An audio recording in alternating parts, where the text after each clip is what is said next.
It's day 12 of Veda. I decided to not just start watching the original Japanese version of the show on Blu-ray, and I decided to do a comparison just with the first two episodes, because I'm not sure I have the nerves to watch 52 episodes of something side by side and do comparisons, especially if I can't show clips. I should give a brief synopsis of the first two episodes, and I'll try to avoid using names because the two versions use completely different names.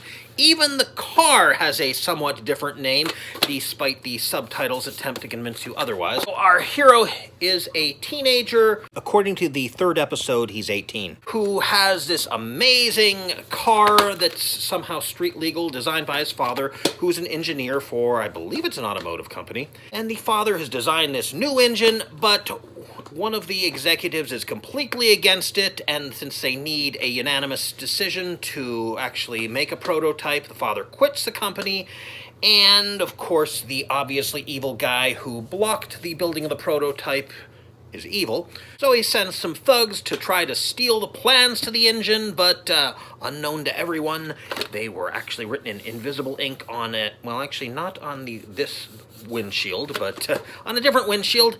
However, our hero decides to enter a race in order to raise money for his father so he can build the engine, and his windshield gets broken, so his little brother borrows the one which, well, we know the truth. One of the bad guy's thugs overhears the secret because father, for some reason, talks out loud way too much, and they also don't lock their doors, apparently, despite having been threatened by a thug once before.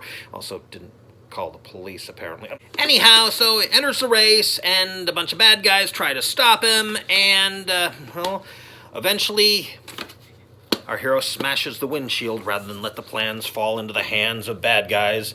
But fortunately, the father has the plans memorized, and plus he might make some improvements anyway. So, that sounded like it would take a lot longer to tell. So, time for the comparison.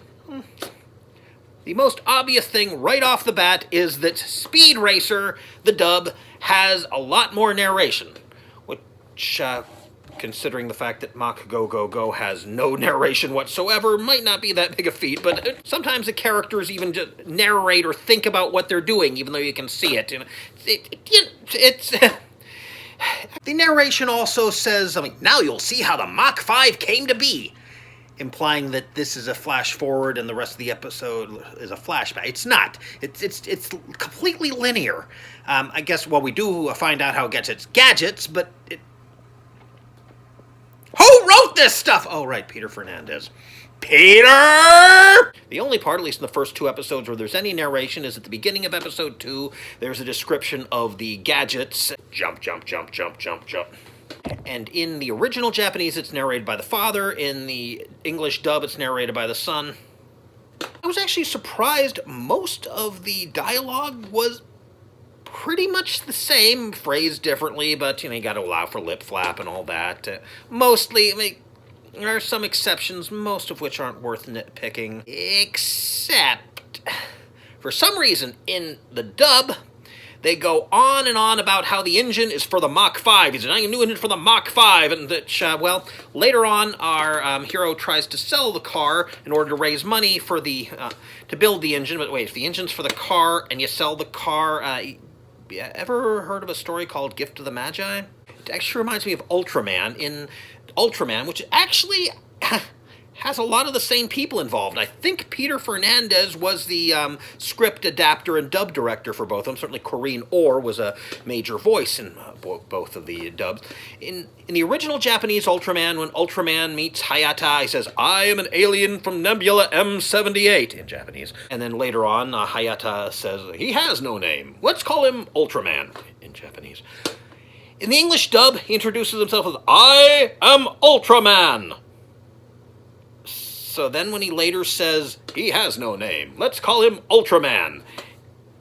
What? Peter. And also, well, early on, after the father quits the job and he and the son are driving home, a bunch of thugs on motorcycles accost them. Well, then our hero's girlfriend, who just happens to be nearby with her helicopter. Yeah, that's totally not my ceiling. It's totally a helicopter up there. And I remember watching this episode, well, the Speed Racer version, and always thinking, what a unbelievable coincidence! But I noticed in the Japanese, they're Michi, Michi, and then the next shot, well, he's shown from the back, so he might be talking into a walkie-talkie. And then the next shot's from the front, and he's definitely talking into a walkie-talkie. And then he tells her, "Go, chill, follow those motorcycle guys."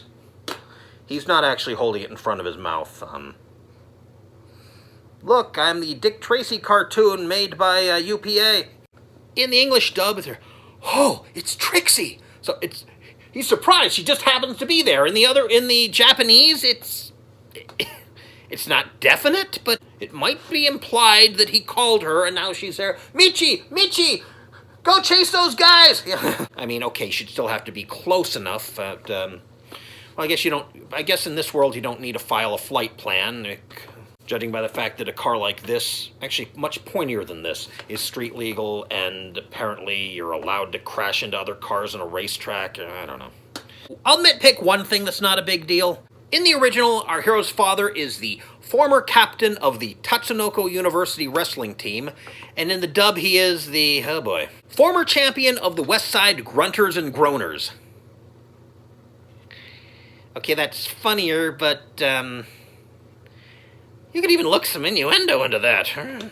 So far, in these first 2 episodes, there aren't that many ridiculous joke names. I mean, well, Racer might actually be a surname. I couldn't find it in my local telephone directories, but pretty small radius here, and well, these days a lot of people don't have landlines, so there might be some racers in my vicinity who just stick to their cell phones. Speed, Spritle, Sparky, Trixie could be a real name, but those could all be nicknames, even if we never learn their real names. I mean, the father is, I believe he's always just called Pops. And, well, in Japanese, he's often called Pops as well, Oyaji. And although they do mention that his real name is Daisuke, the evil executive's named Onimura, which, well, I couldn't find it in the Japanese name dictionary, but it sounds like it could be a real name. But I found several that begin with Oni, and yes, that is the character for devil. And, oh, look at that. In English, it's Mr. Van Ruffle. And I guess he... joke name that somebody might actually have. The rival racer, Genzo, is named Duggery, which again could be a real name. One moment. Nope. Okay, I couldn't find it again, but could be a real name. Sounds plausible, and at least we're not told that his first name is Skull. Although who knows, maybe it is. The mountain where the race is, Mount Tsurugi, is changed to Sword Mountain, but Tsurugi means sword. Also, it's a real mountain, whereas I don't think there's a real sword mountain anyway. But one thing is the thug who tries to steal the blueprints, well, in the original Japanese, he says, "I am Buraku." So, intimidating voice. I'm afraid I didn't do it justice. And intimidating nom de plume. And the fact that he says it in English maybe makes it a little scarier because, well, Americans, you know how Americans are. In fact, maybe he's supposed to be American, though. I don't know. Who knows? In the dub, he says, "My name's Ace Ducey." Yeah. Goofy voice, goofy name, and I suspect that maybe that's supposed to be his real name. Well, at least he's not named Inspector Detector. That'll come later.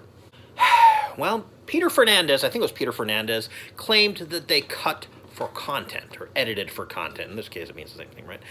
And the first episode, they cut when the thug, Ace Ducey, he lights a cigarette and then he points his gun right at the father's head. Maybe this, I don't know. They cut that part. I mean, he's still pointing a gun at him, but maybe they thought, okay, I guess that's pointing the gun that close and also depicting smoking, going a little too far. Although they're still allowed to advertise cigarettes on TV, but probably not during children's hours. I don't know. The other thing is a conversation when they're testing out the car. The girlfriend and the mechanic friend have a brief conversation. That's cut. I don't know why. I'm suspecting that was cut for time, in which case Peter, Or maybe it wasn't originally cut, but they cut it somewhere along the line and then lost the footage, and so the uncut cut is actually not uncut, even if you leave out the fact that they cut stuff from...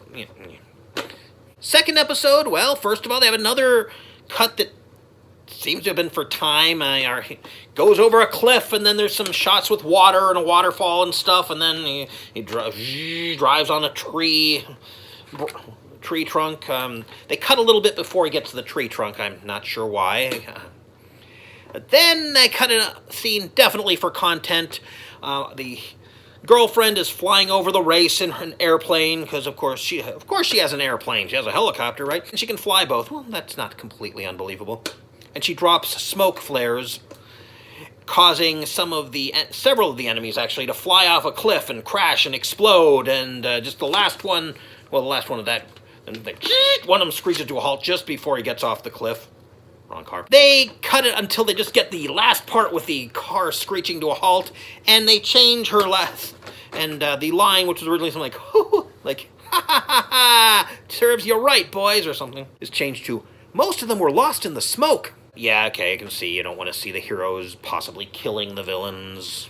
Another change they made, our hero and his rival are both captured by the bad guys, and the rival tries to take on. They shoot at him, and he trips. They shoot warning, and he's there. They missed.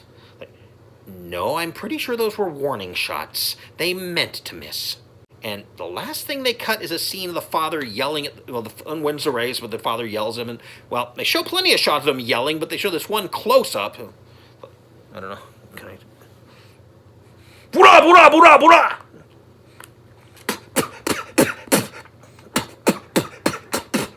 Something like that. I probably framed it poorly. I don't know, was that just thought to be too violent yelling, or did they have to cut off a few more frames? I don't know. And, well, part of me would like to do the whole series like this, but, well, for one thing, I'm in a play, and I barely memorized any lines, so that has to be my priority. Also, just doing 2 episodes was a pain. And finally, I do not want to do this and not be able to show clips. So, for the time being, unless maybe I find an episode that is particularly different, or maybe if I can find another outlet where a lot of people can see these videos, and I really don't think Facebook is the outlet for that. But, well, I've definitely got 50 more episodes to watch, so that should be fun. At least it's not the CGI Heidi remake. Okay, I've watched episodes 7 and 8 of Mach Go Go Go. These are the episodes with the mammoth car, which, if you are familiar with this series, is some bizarre amalgamation of tractor, trailer, train, and possibly Canyonero. It is 2 lanes wide, after all.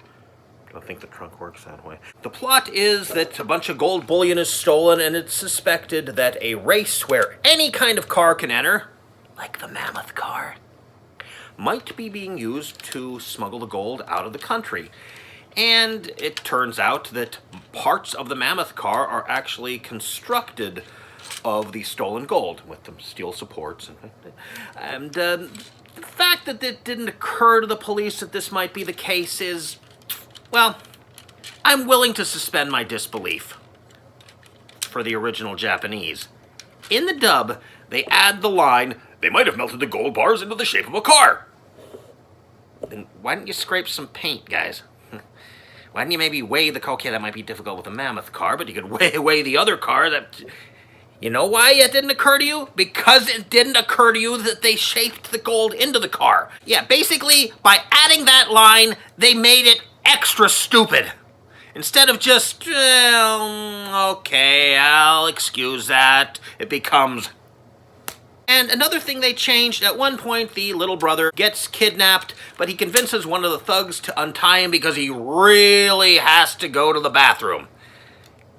And, well, that's in the original Japanese. In the English dub, he promises the guy that he won't be any trouble. Peter! Oh, one thing I forgot to mention.